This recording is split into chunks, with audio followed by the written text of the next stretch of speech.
Okay, yeah, so thank you very much, Auntie Constance. Really appreciate your time and thank you Yes. for this opportunity to come impact us. We don't take this for granted. And then for as many that are joining us, this is Samson, this is Cam, this is This Salmon is Cam Kim. or Yola.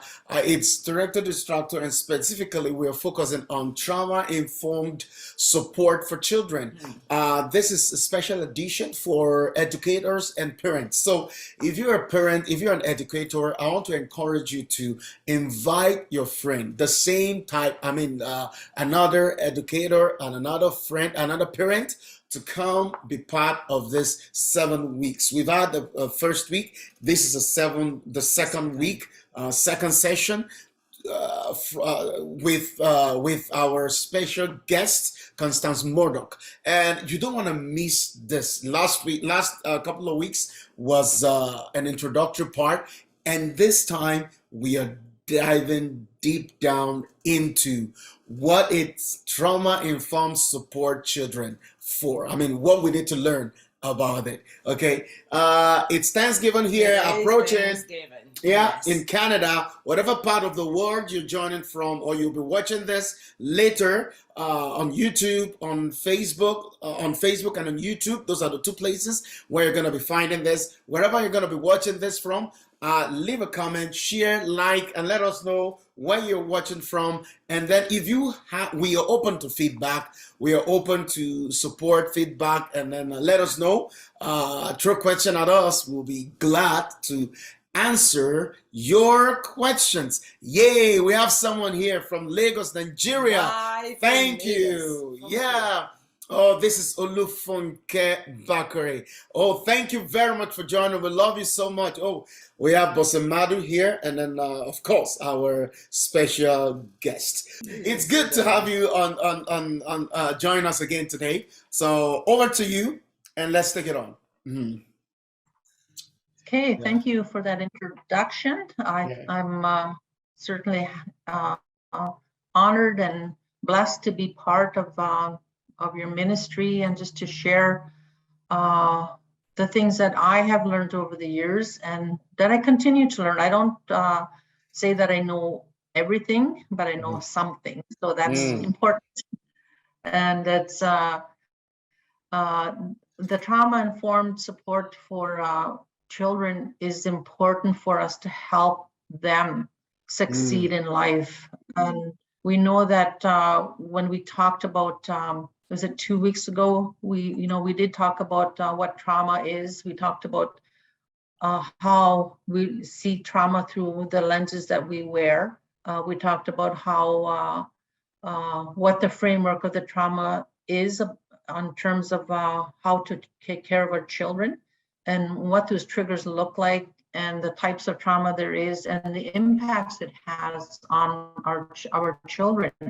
Mm. And so that in a nutshell is going to help us understand as we move forward on this part of the series is that we're going to start looking at it, like you said, we're going to go deeper and we're going to look at some of the things that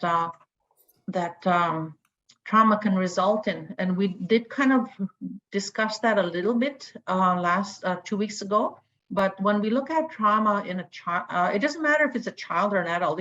This affects us all, and it affects us in a way where it changes how our brain is wired. It rewires us differently. It also causes us to feel differently. It causes us to have a low immune system where we're always feeling sick all the time. It also increases us and our stress levels rise higher when we're dealing with trauma. And so when we think about trauma, we think about all these things that it can result in, and it also will help. It also increases our distrust in people. Like we don't have any trust in anybody. So that is decreased also, and that's why we have uh, the inability to build relationships because we can't trust people. We can't trust anybody. Mm. And sometimes we wonder why families have breakdowns, children have breakdowns when it comes to relationships. And they can't connect with anybody. It's because they don't trust anybody. It's because of the trauma that they have experienced in life. And it also creates like I just finished explaining, the conflict in relationships. Trauma doesn't allow us to connect. It doesn't allow us to develop healthy relationships because of the way that our brain is rewired from the trauma that we've experienced in life. And then it also increases our arousal and then our hyper state of our physical being. It either gets us full of energy, or it will be more aware of our surroundings to the point where we develop fear, and we're afraid to do things. And that's what some of the results can be in terms of how we relate to people, how we respond to things, how we behave. Like I think I talked about it last week and 2 weeks ago, about the type of behavior that we see in children. They withdraw or they act out, and we see a lot of that in their changes in their behaviors. And as I recall from 2 weeks ago, I believe it was Cami that had asked the question, well, how do we see the change in the child who is an introvert? And the changes that you see in children, I've stated before that when we know our children's personality, when we know who they are as individuals, and you see changes within them, and you see them more responding to maybe the physical effects of changes. Like I said, sometimes they'll be sick a little bit more. They'll have tummy aches a little bit more. They'll have more headaches. Or, oh, I don't feel very well, I need to go home. You'll have all kinds of these little things that are going on for the ones that are introverts. And whereas you have the total opposite of a child who was normally not aggressive, would all of a sudden be aggressive, will be more violent, that sort of thing. So that's kind of some of the results that we see in our children that we work with in terms of the impacts of the results that trauma can have on us as individuals. And this also goes with us as adults. Trauma rewires how we think, how we see things, and even creates greater stress in our bodies. And then we have to learn to recognize that. And so that brings us to the next slide, which is talking about the 4 pillars of the building the trauma-informed culture. Is, we need to learn about our reality. We have to become more aware about the trauma that can impact us in all levels. It's not just it's not what word am I looking for? It does not discriminate against age, gender, or culture. It impacts us all. So we have to learn to understand the reality and the prevalence of what trauma is, and realize how it impacts us individually, it impacts our community, it impacts our workplace, it impacts our personal life, which is very, very important, because in order for us to move on, we have to understand and start learning about how it impacts us as individuals. And then when it impacts us individually, it's seen in the community that we represent, and even in our workplace or in a school, or wherever it is that we're at. When we have that trauma within us, we're going to carry that wherever we go. And so the second one is recognizing that that once we have that knowledge, and we recognize the signs, when we recognize all these signs that affect us individually, that it's no longer about us, it's no longer about them, It's about how we need to change our attitude about how it directly impacts us as individuals, and then it also impacts those around us in terms of how we relate to other people. So we need to start building on that and understanding how it works, and taking the appropriate steps to help one another. And then the goal that we work towards is when we try and help one another, especially those that are traumatized, like we need to be careful how we work through that, because we don't want to re-traumatize them. We don't want to set up any triggers. Just offering your presence, just being there, and just creating a setting where there's going to be healing, that's going to be bring strength and reconciliation into their being. And these are where we start building from, is learning about trauma, recognizing what it is that we need to do to work towards that healing, and then act upon what we learned and what we see in those individual people that we're working with. And I know that working with children, I find is it's a little bit more it's not generic in working with them, because they all have different personalities, they all have different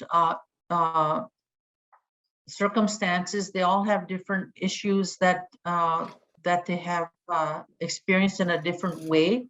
So working with individual students that have experienced trauma, it's not a generic approach. We have to work at it in a way that we'll know as ourselves. Like I know what I need to do. I'm listening to the students' stories, and I would know by listening to them and building a relationship with them and trying to understand where they're coming from. It's all about listening. It's all about being empathetic. It's all about being compassionate in working with our children and our families that have experienced trauma. And then when we look at some of the common symptoms that we see in our children, and these are the things that I see in a lot of our students in school. They'll be anxious about something. They'll either they'll go into fight or flight mode. They get fidgety, they get restless. Then even if you see it in an adult, they would be reactive, they become defensive. And so when I see and hear, like, for example, a coworker, when they become defensive or reactive, I say, okay, something's going on with this person. I wonder what happened. That's the first thing that goes through my mind. And so I never really place any judgment on them. I just try to figure out, okay, something happened. Well, I wonder what happened. Maybe just being patient with them and just hearing them out and just letting them take that time to cool off. Maybe, that sort of thing is what I experience when working with people who become in the fight-flight mode. And sometimes you'll hear, I always hear this in students, someone who loudly shares personal information in public setting. I hear a lot of that in students, especially the middle year students. Like, they have no filter. They'll just, tell the world about what is happening with this person or that person, or even in their own personal life, because they just want to get it out there, because they're reactive, right? They just want to get it out there. And there's people who get aggressively protective family members. I've seen that happen a lot of times, and which is normal for that age category of children that I've been working with, because of their loyalty, right? We're going to be loyal to our children in protecting them, and the children are going to be loyal to their parents and protect them also. But when they've been through a traumatic experience, it becomes more volatile, because they've already are in that traumatic state of mind. Their brain is already rewired with trauma, so they're going to react differently. They're gonna fight. They're gonna, you know, have that violence because they don't know how to control that emotion because they've already been rewired by the trauma that they've experienced. So we look at it from the freezing part. This is the part where I find is more about the children who shut down, the children who become silent. They just don't do anything. You know, they would just be silent. They just don't say anything. Then and when they come into this state, then the students can't concentrate. They always say, oh, I'm tired, you know, or they'll be zoned out. They present with disassociation, where they kind of just take themselves out of where they're at and go somewhere where sometimes they don't even remember where they are or what they're doing or what they did a few minutes ago. And I've seen that happen, you know, where children just they just become numb, you know, and they tend to talk about traumatic events, and they don't show any emotion because they've been traumatized, and so they talk about it as if it was nothing. And then, you know, that's how I've seen a lot of students go through these symptoms after being exposed to trauma. And then when you look at the last two, it's more for the adults or the ones that are in the community. It could be parents, could be educators. You know, we don't know who's experienced trauma. You know, they have low or no involvement in community events, or, you know, nobody shows up, or you have high levels of employment and lack of opportunity for community, for the youth. And so these are just some of the things that are noticeable when one has become exposed to trauma. And then we look at the long-term stress responses, and this is where we look at it as we talked about it in the beginning there, where we said it affects us physically, it affects us emotionally, talent in our intellect, where we can't retain information that has been taught to us in school. It affects us in our social life, our relationship building, and it also affects us spiritually, where we can't make that connection. And, you know, everybody has this instinct, you know, to recover. They want to survive. So how are they going to survive? So when a person is in a state of trauma, they're always in survival mode because of the high duration of the stress that has been placed upon them. So if the necessary supports are not available to them, you know, then that person develops layer upon layer of things that have impacted them over time. And the way that I can describe, the only way that I can think of to describe it that way is like an onion. It's like there's layers of issues that eventually it becomes more difficult to relate to them, because you're like having to peel off one layer at a time for them to be healed from that trauma. And so it takes a lot of time to work with these people, and we have to learn to be sensitive to their needs, because we don't know what they've been going through. You know, we look at that, and we need to make sure that we help them look after their physical being, you know, so that they're not stressed out so much. We have to look at teaching them how to manage their emotions, and that's where a lot of my work entails, is teaching the children how to manage their emotions. I find is where the battle is, because they have their ups and downs and they don't know how to regulate that. So that's where a lot of my work is involved in the schools, is that we're teaching these children how to do that, you know, and teaching them how to to make proper decisions and not to. I think we talked about that earlier about how children see themselves, and not to let them go through life with fear-based beliefs. We hear about kids having low self-esteem or low self-confidence, and so they build on that. So my job is helping them look beyond that and helping them to see what they are capable of doing and making them focus back on the positive rather than the negative. And that's some of the things that I see in a lot of our children in the schools that I work with.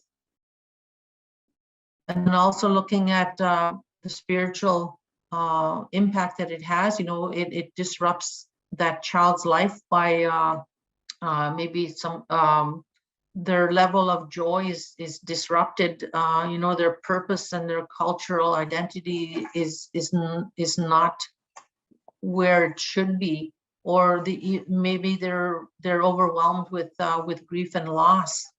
And that's where we have to understand the difference between grief and the difference between the versus trauma. I wish I could have put it on a slide, but I wasn't able to do that. But I just wanted to read this off to you, the difference between grief and trauma. Grief for individual feels real, where versus trauma feels unreal.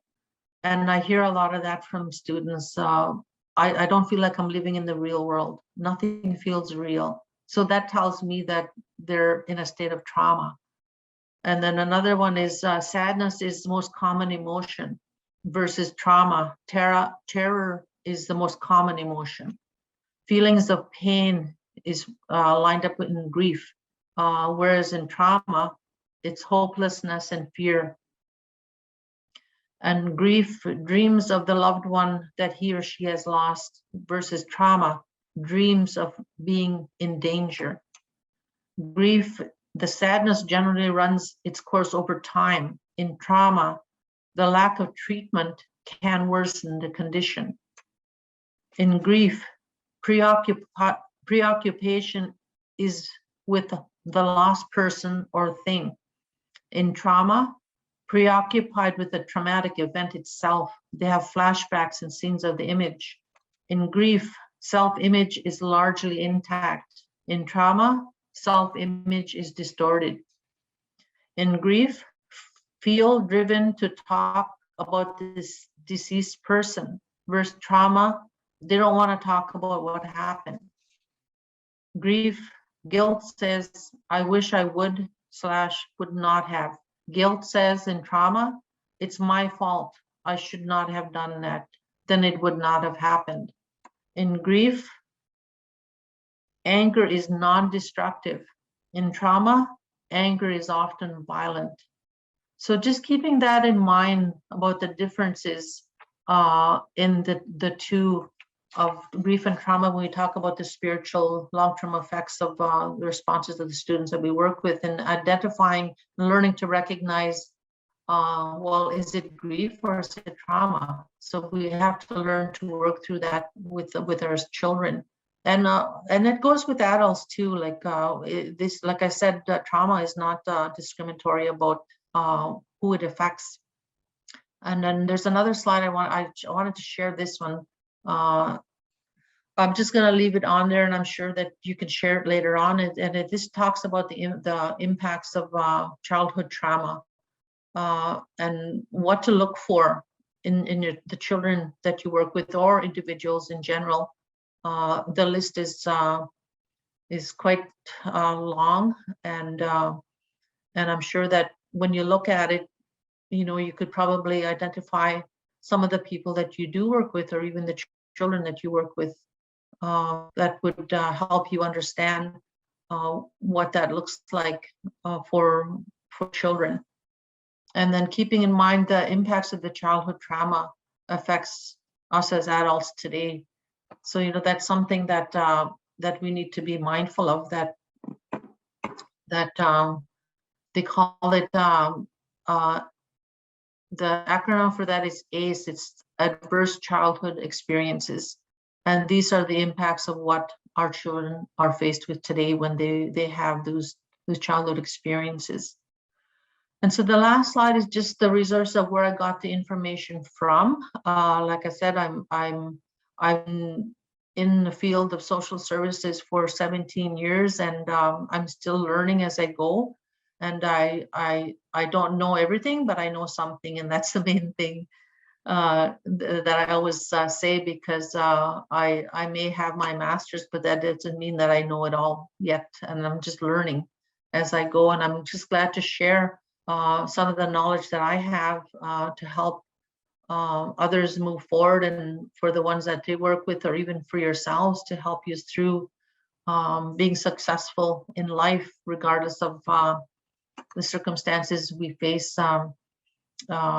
Like we're a very resilient people, and you know, when God is on our side, we can go through a lot of things with the help of God. And so anyway, that is my session for this afternoon, and there'll be a continuation of this 2 weeks time. So we'll get deeper into it again with more information as time goes on. So if you have any questions or anything you want to share, your experience, you know, that we can relate to, you're more than welcome to do that now. So I'm going to hand it back over to Sam and Kemi. Wow, thank you very much for sharing that. So if you're joining or you'll be watching this now that it's up, this is trauma-informed support for children, and then specifically focusing on parents and educators. You can share with with a parent. If you can share with a teenager, a youth, or a young adult. I mean, an educator as well, because this is we are trying to your healing journey. I can't forget what our guest mentioned last time. Your healing journey begins with you. Whatever you're going through, your healing journey begins with you. Let's begin to have conversation, and let's talk about this with experts walking you through the journey, the healing journey process. We've prayed, we've fasted, we've studied the word. You can't neglect those. But you know what? When you have someone talking it out, sharing ideas, learning from experience also help to enhance your healing journey. And this way, we are gonna make our community, our world, each family, every home, every young adult, every child, live a purposeful life. Second week of our 7 weeks sessions with Constance Murdock. So prepare your question. If you have someone who's been traumatized, if you have someone who's going through a hard time in the family, within the community, within the family, or even a young adult that needs help, they should be part of this to come learn what is it that how to come out of whatever they're going through, or you have someone within your circle that needs help. This is a free session with Constance Murdock to walk us through what trauma is, and then learning how to take responsibility to fight it through and end living traumatized. Okay, thank you very much. And this is going to be up on our Facebook. Look for Life Trace on Facebook. Please like our page. It's going to be up there. The video will be up on Facebook, and then on the YouTube channel, Life Trace. Check Life Trace on the YouTube channel. This video is going to be up there for you to watch and share. So we appreciate everyone that has been able to join us today. Once again, thank you for being part of this. Everyone that's been able to join us. My name is Sam, and with me here is Ken. Oh yeah, you're allowed. So thank you very much for being part of Director Distractor. We look forward to you being part of this with Constance Murdock. Your healing journey begins with you. And you know what? I want to encourage you to keep living the best that you can.